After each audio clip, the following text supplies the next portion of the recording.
ఒకరు మాట్లాడేటప్పుడు అతను ఉపయోగించిన వాక్యాలలో వాజ్ వర్ పదాలు ఉంటే, అంటే డైరెక్ట్ స్పీచ్లో వాజ్ వర్ పదాలు ఉపయోగించిన సెంటెన్సెస్ని ఇండైరెక్ట్ స్పీచ్లో మార్చినప్పుడు పాస్ట్ పర్ఫెక్ట్ టెన్స్లో చెప్పాలి.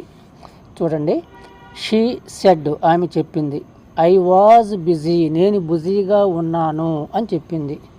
అంటే ఇక్కడ ఐ అంటే ఎవరు? ఆమె. మనం ఏం చెప్పాలి? తను బిజీగా ఉండినానని ఆమె చెప్పింది అనాలి. ఆమె చెప్పినప్పటికీ అది పాస్ట్ అనమాట. She said that she had been busy. I was కాస్త షీ హ్యాడ్ బీన్ అవుతుంది. అంటే పాస్ట్ సింపుల్ లేదా పాస్ట్ టెన్స్లో వాజ్ ఉన్నప్పుడు ఇండైరెక్ట్ స్పీచ్ చెప్పేటప్పుడు పాస్ట్ పర్ఫెక్ట్ అంటే హ్యాడ్ బీన్ ఉపయోగించి వ్రాయాలి. దే సెడ్, వాళ్ళు చెప్పారు. We were at home yesterday, మేము నిన్న ఇంటి వద్దనే ఉన్నామని వాళ్ళు చెప్పారు. ఇక్కడ వీ అంటే ఎవరు? వాళ్ళు.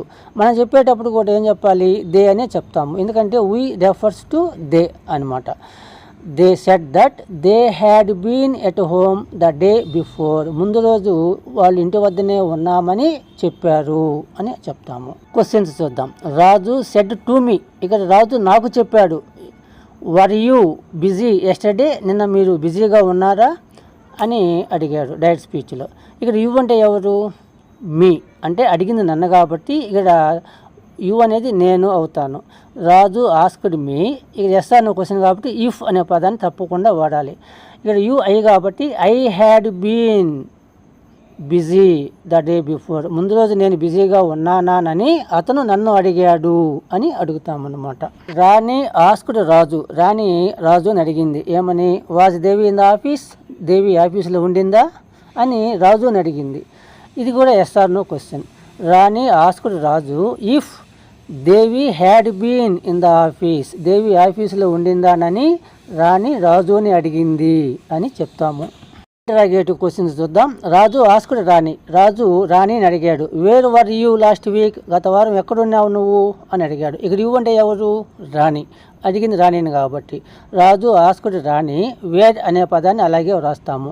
వర్ యూ అనేది క్వశ్చన్గా ఉంది కాబట్టి ఇక్కడ స్టేట్మెంట్గా పాస్ట్ పర్ఫెక్ట్లో రాస్తాము. She had been the week before, గత వారము ఆమె ఎక్కడ ఉండింది అని రాజు రాణిని అడిగాడు. ఈ విధంగా మారుస్తాము.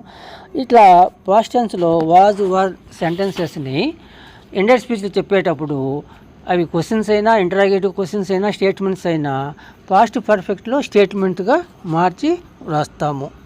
పాస్ట్ టెన్స్ వాక్యాలు డైరెక్ట్ స్పీచ్లో వాజ్ వర్లతో ఉన్నప్పుడు ఇండైరెక్ట్ స్పీచ్లో రాసేటప్పుడు పాస్ట్ పర్ఫెక్ట్ టెన్స్లో స్టేట్మెంట్లుగా మార్చి వ్రాస్తాము.